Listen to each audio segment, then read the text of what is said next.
All right, anytime you're working with the microcontroller, one of the things that you have to do is to be able to figure out how to write to particular registers. So for instance, if one of the things we want to do is to use the GPIO pins, then we need to look at the datasheet to understand how to do that. And the functionality is, or the process, I guess, is the same, no matter whether we're running to a GPIO pin or whether we're using the PWM modules, whatever the case may be. So in the case of GPIO, what I do is I go to the GPIO section of the datasheet. So in this particular case, I'm in section 6 of the datasheet.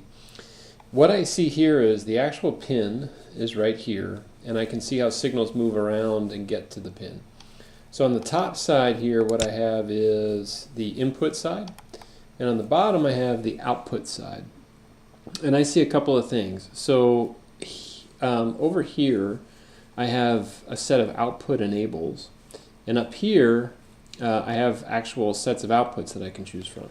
These guys here are muxes, right? Multiplexers. Essentially what they do is they allow multiple functions to be mapped to the same pin. I just have to send in a set of bits that tell me which function I want to use. In that particular case, it's these bits here that are marked GPX, MUX 1 and 2. Right? There has to be 2 bits because essentially what I have is 4 functions that I can choose from. What I see is that the functions here, in this case, are data. So in other words, the general purpose IOs, I can write data to them.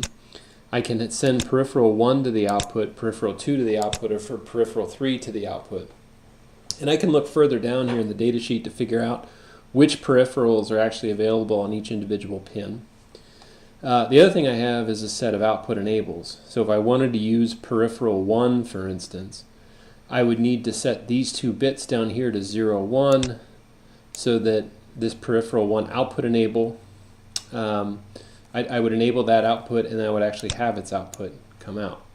All right, what I see on the output enable path here is I have this tri-state buffer. In order for this thing to actually be an output, I need to have a 0 right here. Setting a 0 makes this guy become a buffer. If I set a 1 right here, then this particular thing is going to become, it's going to go into a high impedance state, and this pin is meant to be an input. All right. So according to this, if I want this particular device to output, let's say peripheral 1, then I need to make sure that this line here becomes a 1. Right? If this is a 1, then this pin is set to an output. If this line is set to 0, then this pin is set to an input. All right, so in this particular case, let's say what I want to do is I want to write data to the GPIO pin. In that case, I want this GPIO direction latch to be a 1, right, so that this line becomes a 1. And this GPX DAT value, this register position, can just be whatever I want to have output to the pin. All right, I also see that I need to set this GPX MUX 1 and 2 bits. I need to set those to 0, 0 so that the output, the right output enable and the right output make it to the pin. Right. So essentially, the things that I need to set up here are these MUX register bits, the direction register, and this data register. All right, so now to figure out where all that is, I go down here a little bit further and I see that there's a bunch of GPIO registers. All right, so I can see first that there's a bunch of GPIO control registers, and then I see there's a bunch of GPIO data registers, and then GPIO interrupt registers. So if I look carefully, the control registers are the things that basically control how the pin is used. So I can see that direction. I can see in here MUX 1 and MUX 2 are in here. In the data registers, I see that GPA DAT. Okay. Now, up in this initial diagram, it has GPX DAT, GPX direction, GPX MUX. I said that's basically because this thing has GPIO bank A, bank B, and bank C. All right. In this particular case, if you're using the low-numbered GPIOs, GPIO 0, 1, 2, 3, etc., those are in the A bank. All right. So I see that GPA MUX 1, GPA MUX 2, and eventually GPB MUX 1, GPB MUX 2. All right. So I know that these are I know there's a couple of registers that I need to write to. All right, so we talked them through right there. So they're listed here in my little file. So GPA direction I need to set to 1 for the pin that I want to use. And then GPA mux 1 and GPA mux 2, those bits need to be set to 0 for the pin that I want to use. GPA dat I need to write to, but for that I need to write to it whatever value I actually want to have written to the pin. All right, so to do this, anytime I want to understand how to go through this process, what I do is I go into any of my projects. One thing we always need is this DSP2833X underscore headers. Inside the source folder there, I have this piece of code which has this global variable defines. So when I open that up, and that's what I have right here, what this does is it has a bunch of sections where it defines variables that are associated with different registers. So the first thing I'll do is I'll search in here for GPIO, and I see GPIO comes up a couple of times. I see GPIO control regs file, down here GPIO data regs file, and down beneath it GPIO int regs file, which means interrupts. So essentially for all of the different register types, the control registers, the data registers, the interrupt registers, there is a definition here. Now, I'm not going to go into all the details associated with this, but I have this pragma command here. Pragma is basically a compiler directive. Essentially what it's doing is it's telling the compiler that we've created a name for all of the GPIO control registers. In other words, we've created a variable name for the GPIO control registers. This data section command is basically saying use that variable to name certain areas in memory.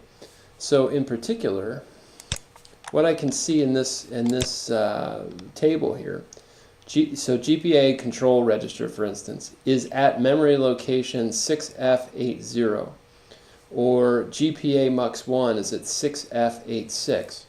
What these pragma commands are doing is they're effectively mapping these variable names to those specific addresses in memory. All right, which helps us so that we don't have to know the exact memory address, right? We just have to have this sort of logical name instead of the memory address. It's essentially creating a pointer, if you will. All right, so now if I want to actually figure out the structure of this thing, so GPIO control regs is essentially a struct. All right, so a struct is essentially a data structure that exists in C. I'm not going to go through that, but you should know what those are. If I hover over the name of the structure type here, I can see that GPIO underscore control underscore regs, I can see where that's defined. It pops that up. What I can see inside there is it's defining for us all of those individual control register names. So in other words, the GPIO control registers include GPA control, GPA Q cell 1, GPA Q cell 2, GPA mux 1. Essentially all of these registers are given a variable name within that structure. All right, so if I want to go to that definition, I hover over this thing and I right click and hit open declaration.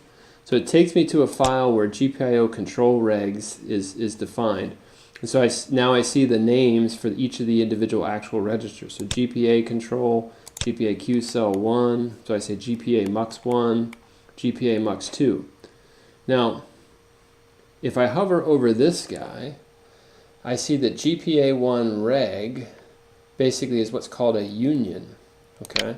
Now what I'm going to do is I'm going to move to that declaration. Again, I right-clicked on it. What I see is this GPA1 reg is a union. Now what a union is, if you don't remember, a union is basically a way of creating two different names for the same memory location. So in other words, what it's saying is that this particular thing here is I can name GPA1 reg, I can name it all, or I can refer to individual bits within that variable. Right? So the .all allows me to refer to all of the memory locations in that block, and the .bit allows me to refer to individual memory locations within that block. So if I hover over this guy, I can see that I have definitions inside there for each individual bit. Okay. All right, so if I want to use this, I can follow basically this process to figure out how to write to any particular pin or any particular bit that I want to write to in the microcontroller. So if I go all the way back, I know that GPIO control regs is something I need to write to. So I can copy and paste that. And I'll go to my GPIO init.c. So I say GPIO.controlRegs. Now, one thing that's useful is once I put the dot in there, it then shows me all of the different possibilities. So I'm going to say GPA mux1,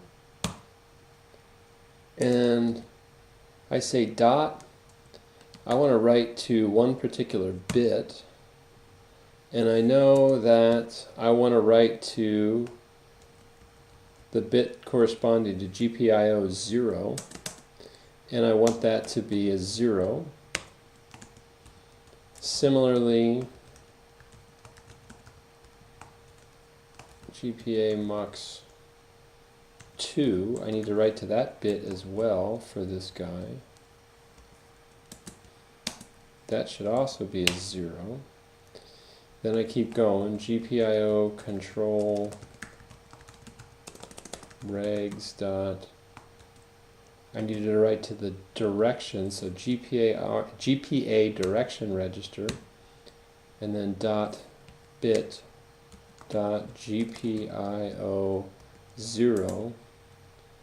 I needed that to be equal to 1, right?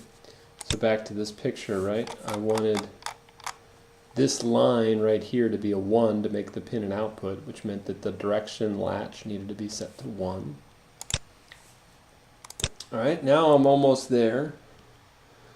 I write GPIO.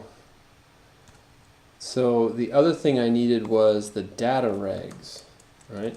So I saw back in here that I also had defined for me the data regs. So, oops. I go back to my GPIO init, so data regs dot, I see I've got GPA dat dot bit dot GPIO 0 equal, let's say I wanted it to be 1, and boom, I'm done. Okay, so it's relatively straightforward to see how to utilize this whole process. Right, I can write to individual bits as I see fit, and I'm good to go to utilize this. So any type of thing that I want to use, I can just always begin with that. If I wanted to use the PWMs, I would go back to this global variable definitions, global variable defs, and I type in EPWM, and there I find the EPWM1 regs file. And I could go through the same thing. I could go through here.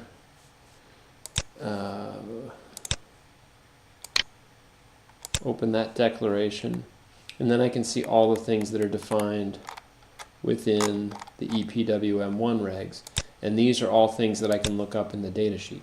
Okay, so it's very straightforward to figure out how to use this stuff, although it's not immediately clear when you begin. So hopefully that will help to understand how to go through and set those registers.